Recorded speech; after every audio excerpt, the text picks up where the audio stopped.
Hi everyone, thanks for jumping in on the Ant Panda channel. Of course you know me, I'm Panda. And what we're going to do today is we're going to take a look at the Sega IR Communicator 7000. This is interesting, at least these PDA things are very interesting to me. But Sega actually made one of these for business and probably gamers alike, or business gamers alike, with this IR 7000 communicator. So we're going to take a look at this. We're going to open this thing up, see what features are in it, and see if this actually does exactly what it states. It is really cool. At the same time, and maybe Sega should make more, because I miss Sega making hardware. It's actually kind of depressing with just 2 or 3 companies instead of 4. I miss the Genesis.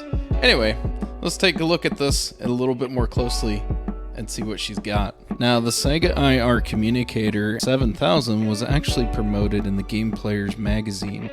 It was set up for October 1994 with this promotion, where the IR 7000 actually also had a commercial that would mention whispering is for gutless weasels, because I don't know why. It's quite a slogan. It just kind of hurts your fan base, and I don't know why gutless weasels is part of this whole thing.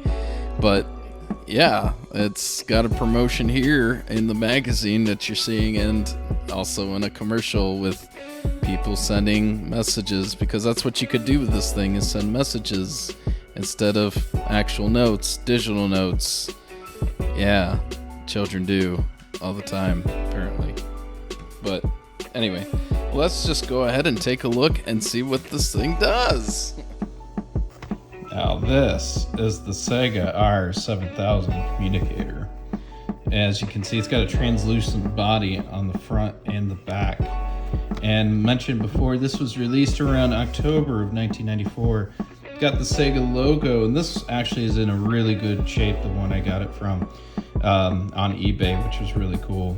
And this front, kind of cover is all translucent. It does have some weird hinges on the side, which is what these are, and they get kind of stuck, but I imagine they'd probably be fine, but it is just kind of weird. This is the IR sensor that you send with both. As you can see here, uses 2 AAA batteries, and then also on the back, it's got some nice instructions on how you can actually make changes to any of the main menu stuff, the functions, and then it does have a CD3023 battery, I believe.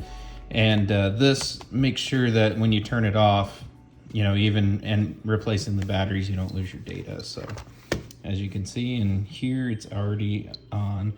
So this one's actually pretty good as far as the display. There's a lot of these that didn't make it very well with the display, but as you can see, it's kind of hard to video record, so I'm gonna do my best here.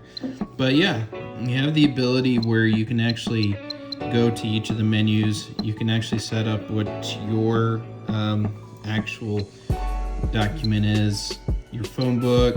You can put a name in there and a number, and then you can set up your schedule, which it's gonna always default to 1901-18.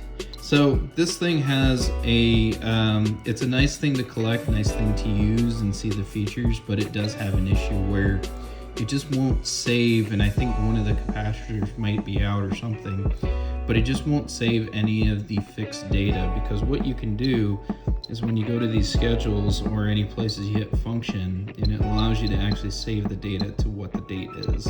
And then anytime I seem to basically try to add it on there, it just doesn't save no matter what. But yeah, you also got a calendar set up here, which shows right here, and it's kind of using everything from the top here on the graphic, which is pretty cool. And then this is to set up your secret password, so you can actually put your password in, and then you can actually see different things that is available. And in this case, you can hide certain things, and then you can basically hide them, and then when you want to unhide them, you can actually use the password for that. This is just a simple multiplication, a math basically, so you can hit one of these as you can see on here, and then do times like 6, and of course it does this simple arithmetic. You clear it out, and then you can also do other things. You can even this code button, which is very odd and interesting. It just kind of allows you to actually do the code itself. Search and contrast, obviously you can see that, and then of course this is the menu, which I probably should have mentioned before. Do home time, world time. Like I said, it hasn't been able to keep kind of a time for me, so I won't actually be able to use this as much as I would like to. This is a conversion, so you can actually convert basically tenders from other things to other things, but you do have to define it.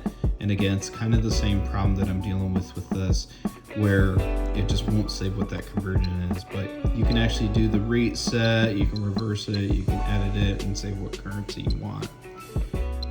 This is an alarm that you can set up, so it goes based on the world alarm, goes based on the world time that you've got set. So right now it's 9:15 a.m., which is not true at all, but you can write memos, you can type in what the item is, and then you can basically then put what those items are, and it'll actually save those.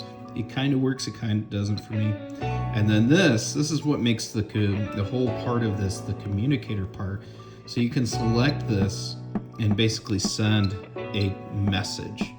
And unfortunately, I don't have a second one to actually test this with, but you would send it basically using this sensor to the other one and making sure that they're within the area. I believe it's in 10 or 20 meters is what they say, but it has to be kind of direct line of sight. It's not really supposed to be used within a network because it doesn't create a Wi-Fi. Now, we went through all of that stuff. That's typical PDA stuff, but what makes this different is if you hit this battle button, and again, if you do optical world, that's with other people, or you could just do versus a computer.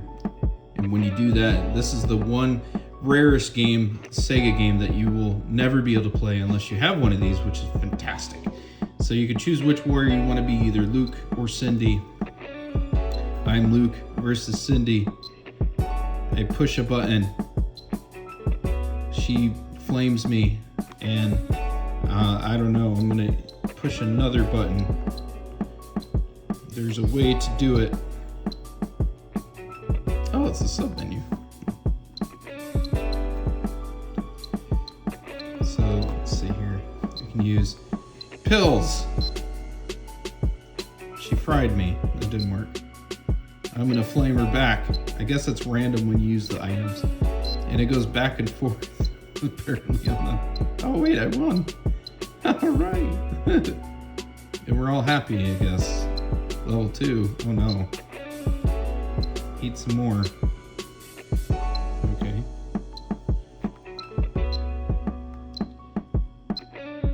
Yes. I don't know what that did, but we're gonna see. Oh, I lasered him. Oh, he flamed me. I'm dead. It's a sad day. Sad day in Sega world.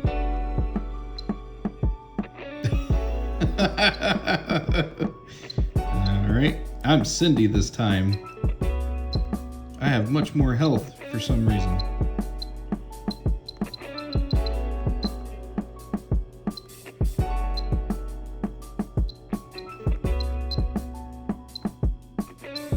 Apparently that doesn't do much. I don't know what it does.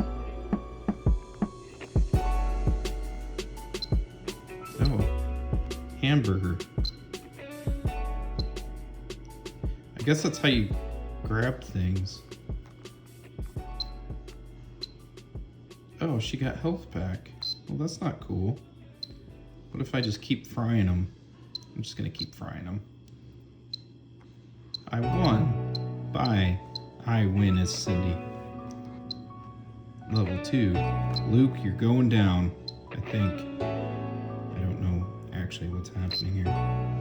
Oh, I totally fried him though. I believe it's completely random based on what we're seeing here. Oh god. Yeah.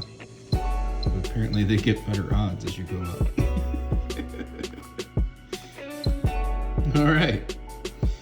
Well, that's that. But yeah, you can, if we had a second one of these, we can actually fight each other, I guess, randomly, because it's randomness. So this is a nice little tech from the 90s in 1994, but yeah, Sega made it. It's fantastic, and it's got many features. I love little PDA things like this.